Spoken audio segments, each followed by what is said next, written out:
ഏറ്റവും പ്രധാനപ്പെട്ട ഇന്നത്തെ വാർത്തയിലേക്ക് കടക്കുകയാണ്. ഷിരൂരിൽ ഗംഗാവാലി പുഴയിൽ നിന്നും അർജുൻ്റെ ലോറി കണ്ടെത്തി എന്നുള്ള വാർത്തയാണ്. ആദ്യം ലോറി പുഴയിൽ നിന്ന് ഡ്രഡ്ജർ വഴി ഉയർത്തി ക്യാബിനുള്ളിൽ നിന്ന് അർജുൻ്റെ മൃതദേഹത്തിൻ്റെ ഭാഗങ്ങളൊക്കെ പുറത്തെടുത്തു.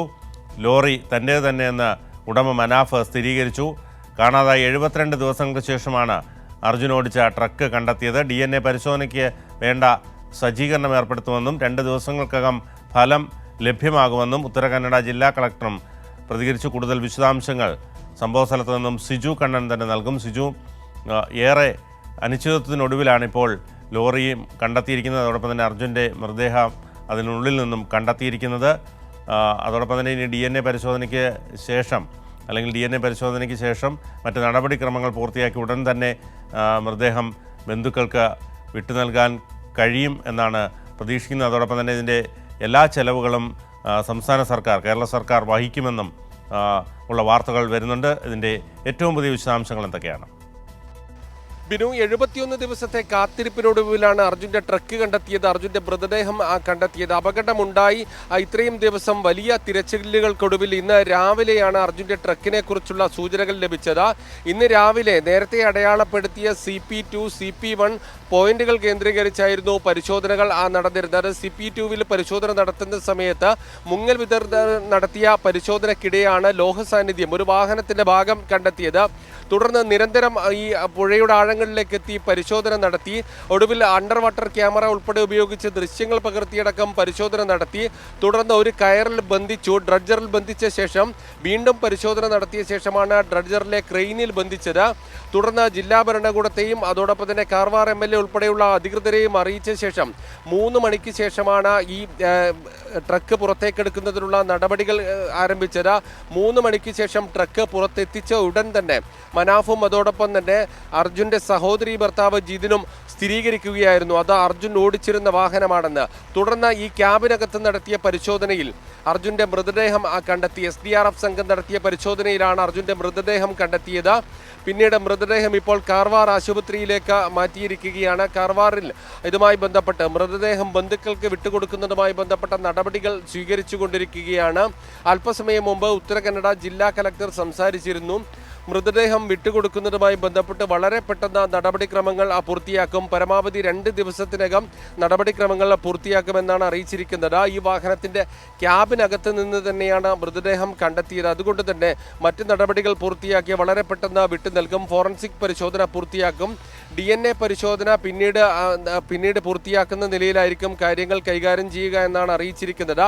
മംഗലാപുരത്തെ റീജിയണൽ ഫോറൻസിക് സയൻസ് ലബോറട്ടറിയിലായിരിക്കും പരിശോധനകൾ ഇതുമായി ബന്ധപ്പെട്ട് നടക്കുന്നത്. സംസ്ഥാന സർക്കാരും ഈ മൃതദേഹം വിട്ടു നൽകുന്നതുമായി ബന്ധപ്പെട്ട് നാട്ടിലെത്തിക്കുന്നതുമായി ബന്ധപ്പെട്ട് ആവശ്യമായ സഹായം നൽകുമെന്ന് നിലവിൽ അറിയിച്ചിട്ടുണ്ട്. അർജുൻ്റെ ട്രക്ക് ഗംഗാവാലി പുഴയിൽ നിന്ന് പുറത്തെത്തിക്കുന്നതിനുള്ള ശ്രമം പലവട്ടം നടത്തി. ഇന്ന് വൈകുന്നേരം ഈ ഡ്രഡ്ജറിലെ ക്രെയിനിൽ ബന്ധിച്ച ശേഷം കരയോട് എത്തിച്ച ശേഷം 2 ക്രെയിൻ സംവിധാനം കൂടി ഈ ദേശീയപാതയോടരികിൽ എത്തിച്ചു. പിന്നീട് ഈ 2 ക്രെയിൻ ഉപയോഗിച്ചുകൊണ്ട് പുറത്തേക്ക് എത്തിക്കാവുന്നതിനുള്ള ശ്രമങ്ങളെല്ലാം പരാജയപ്പെടുകയായിരുന്നു. 2 തവണയാണ് ഇതിൻ്റെ കയർ പൊട്ടിപ്പോയത്. അതുകൊണ്ട് തന്നെ ട്രക്ക് കരയിലേക്ക് പൂർണ്ണമായും എത്തിക്കുന്നത് നാളെയായിരിക്കും. നിലവിൽ ഇതിൻ്റെ തീരത്തോട് ചേർന്നുകൊണ്ട് കരയിലേക്ക് ചേർത്ത് വെച്ചിരിക്കുകയാണ്. ട്രക്ക് കരയിലേക്ക് എത്തിച്ചതിന് ശേഷം പിന്നീട് ഇതുമായി ബന്ധപ്പെട്ട പരിശോധനകൾ നടക്കുമെന്നാണ് അറിയിച്ചിരിക്കുന്നത്. ജൂലൈ 16-നാണ് ഷിരൂരിൽ ഈ ദേശീയപാതയിൽ അപകടമുണ്ടാകുന്നത്. അതിനുശേഷം വലിയ വീഴ്ച രക്ഷാപ്രവർത്തനവുമായി ബന്ധപ്പെട്ട് ഉണ്ടാകുന്നതടക്കം നമ്മൾ കണ്ടതാണ്.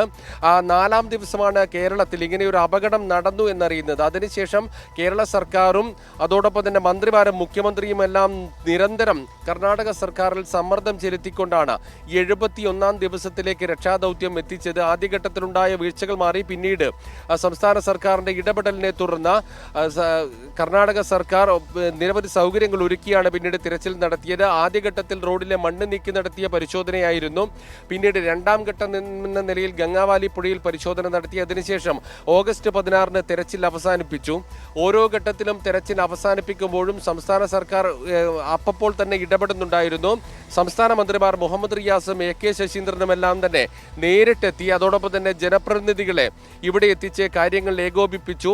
മുഖ്യമന്ത്രി തുടർച്ചയായി മുഖ്യമന്ത്രി സിദ്ധരാമയ്യയുമായി ബന്ധപ്പെടുകയും കത്തെഴുതുകയും ചെയ്തു. അതിനുശേഷം ആ ഒരു മാസം കൂടി പിന്നിട്ട ശേഷമാണ് ഇപ്പോൾ കാണുന്ന മൂന്നാം ഘട്ട ദൗത്യത്തിലേക്ക് എത്തിയത്. ഒരു മാസവും 4 ദിവസവും പിന്നിടുമ്പോൾ ഏറെ ശ്രമത്തിനൊടുവിൽ, ഏറെ സമ്മർദ്ദങ്ങൾക്കൊടുവിലാണ് ഗോവയിൽ നിന്ന് ഡ്രഡ്ജർ ഷിരൂരിലെത്തിക്കുകയും പരിശോധനകൾ നടത്തുകയും ചെയ്തത്. കഴിഞ്ഞ 5 ദിവസങ്ങളിലായി നടത്തിയ പരിശോധനയിൽ 4 ദിവസം നടത്തിയ പരിശോധനയും വളരെ നിരാശയായിരുന്നു ഫലം. നേരത്തെ ഈ പരിശോധനകൾ നടത്തുമ്പോൾ റിട്ടയർഡ് മേജർ ജനറൽ ഇന്ദ്രപാലിന്റെ നേതൃത്വത്തിലും നാവികസേനയുടെ നേതൃത്വത്തിലും പരിശോധന നടത്തി അടയാളപ്പെടുത്തിയ സ്ഥലങ്ങൾ കേന്ദ്രീകരിച്ചായിരുന്നു പരിശോധന നടത്തിക്കൊണ്ടിരുന്നത്. കഴിഞ്ഞ ദിവസം റിട്ടയർഡ് മേജർ ജനറൽ ഇന്ദ്രപാലിന്റെ നേതൃത്വത്തിൽ ഐബോർഡ് ഡ്രോൺ സംവിധാനം ഉപയോഗിച്ച് അടയാളപ്പെടുത്തിയ CP3, CP4 പരിശോധന പൂർത്തിയാക്കിയിരുന്നു. എന്നാൽ വളരെ നിരാശയോടെയാണ് എല്ലാവരും ഈ പരിശോധനയെ കണ്ടത്. അതിനുശേഷം CP1, CP2 ഇന്ന് പരിശോധന. ഇന്ന് ഈ CP2 പരിശോധന നടത്തുന്നതിനിടെയാണ്, മുങ്ങൽ വിദഗ്ധർ പരിശോധന നടത്തുന്നതിനിടെയാണ് ഈ ട്രക്കിന്റെ സാന്നിധ്യം കണ്ടെത്തുന്നതും 3 മണിയോടുകൂടിയ ട്രക്ക് ഉയർത്തുകയും ചെയ്യുന്നത്. ഏതായാലും 71 ദിവസം നീണ്ട പോരാട്ടത്തിനൊടുവിൽ കേരളം ഒന്നാകെ ഒരുമിച്ച് നിന്നു. സംസ്ഥാന സർക്കാർ കുടുംബത്തിനൊപ്പം നിന്നു. ഈ കുടുംബത്തിനും അതോടൊപ്പം തന്നെ ട്രക്കുടമ മനാഫിനും ഒപ്പം നിൽക്കാൻ എല്ലാവർക്കും കഴിഞ്ഞു. മനാഫ് വലിയ ഇടപെടലാണ് ഈ കുടുംബത്തിനൊപ്പം നിന്നുകൊണ്ട് ട്രക്കുടമ നടത്തിയത്. അതും കൂടി ഈ ഘട്ടത്തിൽ ഓർക്കേണ്ടതുണ്ട്. ഏതായാലും ട്രക്ക് കരയിലെത്തിക്കുന്നതുമായി ബന്ധപ്പെട്ട നടപടിക്രമങ്ങൾ നാളെ രാവിലെ 8 മണിയോടെ ഉണ്ടാകും. മൃതദേഹം ബന്ധുക്കൾക്ക് വിട്ടു നൽകുന്നതുമായി ബന്ധപ്പെട്ട നടപടികളും വളരെ പെട്ടെന്ന് പൂർത്തീകരിക്കുമെന്നാണ് അറിയിച്ചിരിക്കുന്നത്. നിലവിൽ അർജുന്റെ സഹോദരി ഭർത്താവ് ജിതിൻ കാർവാറിലേക്ക് പോയിട്ടുണ്ട്. ജില്ലാ പോലീസ് മേധാവി വിളിച്ചു വരുത്തിയതിനനുസരിച്ചാണ് കാർവാറിലേക്ക് പോയത്. ഇവിടെ നിന്ന് ബന്ധുക്കളുമായി സംസാരിച്ച് തുടർ നടപടികൾ സ്വീകരിക്കും. 2 ദിവസത്തിനകം മൃതദേഹം വിട്ടു നൽകുന്നതുമായി ബന്ധപ്പെട്ട കാര്യങ്ങൾ ചെയ്യും. സംസ്ഥാന സർക്കാരും മൃതദേഹം പെട്ടെന്ന് വിട്ടുകിട്ടുന്നതുമായി ബന്ധപ്പെടുന്നതിനാവശ്യമായ അടിയന്തര നടപടികൾ സ്വീകരിക്കുമെന്ന് നിലവിൽ അറിയിച്ചിട്ടുണ്ട്. ബിനു, സിജു കണ്ണനാണ് വിശദാംശങ്ങൾ നൽകിയത്.